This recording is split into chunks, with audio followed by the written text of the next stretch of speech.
Rollo, the Storm of Normandy. Chapter 1. Shadow of the Wolf. The North Sea roared under a leaden sky as Ragnar Lothbrok and his younger brother Rollo stood on the shore of Kattegat. Ragnar, ever the seer of omens, spoke of ravens and rising winds, while Rollo, taller, broader, but ever in his brother's shadow, listened in silence. Ragnar's eyes burned with dreams of silver and glory. "The monks of Lindisfarne pray behind stone walls," he said.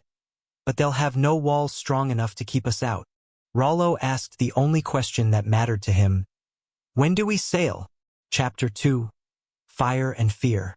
The longships landed at Lindisfarne in a shroud of mist. Rollo led the charge, his war axe cleaving oak gates and flesh alike. The monks screamed, prayed, died. Rollo felt no guilt, only the joy of battle and the heat of purpose. Ragnar took the treasure, the praise, the awe of the Skalds. Rollo took the blood and silence that came with always being second. Chapter 3. The Brothers' Shadow. Years passed in a flurry of raids: York, Wessex, the Thames. Rollo became a name feared across the islands. His blade never dulled, but neither did his resentment. In Kattegat, as word of Earl Haraldsson's plan to sack their home reached them, Ragnar declared, "We sail at once." "No," Rollo replied. The hall fell silent. "I bleed," he said. "You get the glory." Lagertha, seated by the fire, watched the brothers with quiet understanding. She had always been Ragnar's, yet Rollo had never stopped longing. "I'm done being your shadow," he said, and left into the snow. Chapter 4. The Siege of Paris. The Seine choked with Viking ships. Rollo now commanded a third of the fleet. He was a leader in his own right, no longer Ragnar's hound, but a bear with teeth. Paris loomed, defended by stone and fire. Ragnar favored siege engines. Rollo chose brute force. "Sometimes," he told his brother, "a man must simply fight." His warriors struck the walls like waves against rock. Rollo led from the front, cutting down defenders as French fire rained from above. They nearly took the city in one day, but almost is not enough. Then Count Odo came with an offer: land, title, marriage, and a new name, the future. All Rollo had to do was betray everything. Chapter 5. The Hammer and the Cross. In the Cathedral of Saint Etienne, Rollo was baptized. The Thor's hammer still hung hidden beneath his white robe.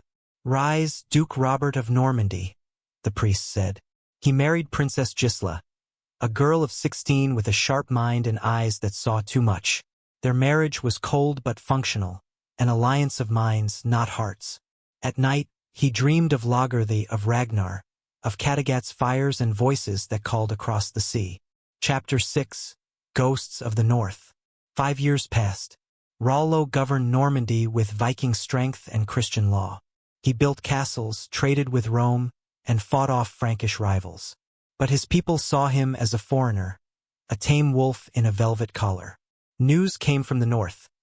Ragnar raiding again, Lagertha dead, suns rising like stars. Rollo's name barely echoed in the sagas.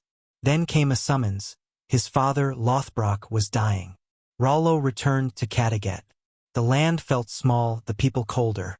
Ragnar greeted him with a weary smile. Lothbrok's final question pierced deeper than any sword. "Was it worth it?" Rollo answered with painful honesty, "I don't know. They burned the old man at sea, as tradition demanded."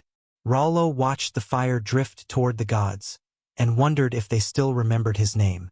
Chapter 7. Vengeance of Blood. News reached Normandy. Ragnar had been captured by King El and thrown into a pit of snakes. Rollo wept alone. Bjorn Ironside, Ragnar's son, sent a messenger. "Do you remember your blood?" Rollo stayed but sent ships. His fleet helped carve vengeance across England. Bjorn blood-eagled El, and the north sang of Ragnar's avenged spirit. No one sang of Rollo's 20 ships. Chapter 8. The Final Storm. Rollo aged. His hair turned silver, his children spoke French. Gisela ruled beside him with grace, and their life was orderly, dutiful, empty.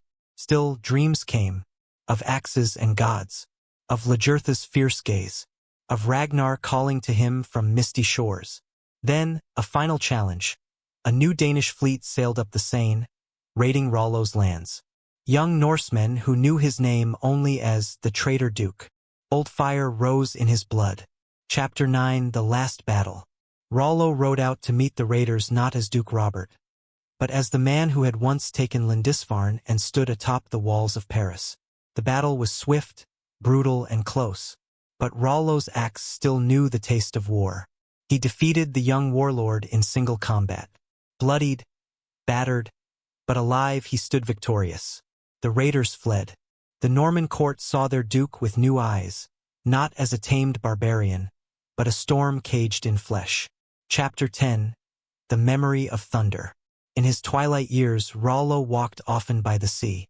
The Thor's hammer still hung beneath his shirt, worn smooth by time. Gisla passed away quietly. His children ruled well. Normandy prospered. But in his dreams, Rollo stood again beside Ragnar on the shores of Kattegat, watching the sea churn like the breath of gods. "I chose a crown," he whispered to the wind, "but I lost the song."